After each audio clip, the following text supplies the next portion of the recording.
السلام عليكم ورحمة الله وبركاته. waxaan halkan caawa ku duubayaa buraanburkii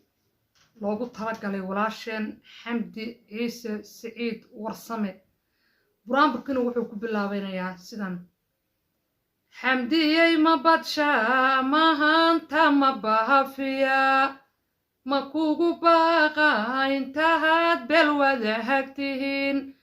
saleebaan badane boqoraan u yeeraya nabada kuwa baadigoobo bulshada ku haga ada laga beeray ugaasya bilanay ogow beldaajiya dhalaye xamdiya la beeratama nasuufka niman beerta dashamad ku beegan tahay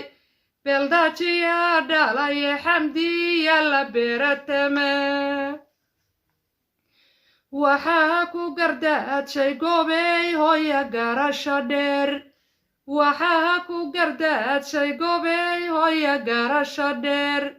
gandarshahaas dunida gohosha gacala ku dhalay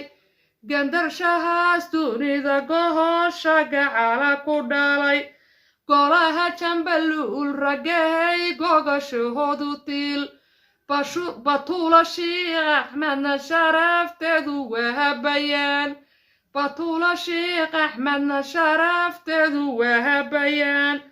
ogashka Maxamed isgoho waa ka nuhugtay gaax ogashka Maxamed isgoho waad ka nuhugtay gaax xamdiyey kuma gaarto gabarad la gahada tahay xamdiyey kuma gaarto gabarad la gahada tahay oo ducaan gabo oobin bahan kugu xiray guntiga oo ducaan gabo oobin bahan kugu xiray guntiga.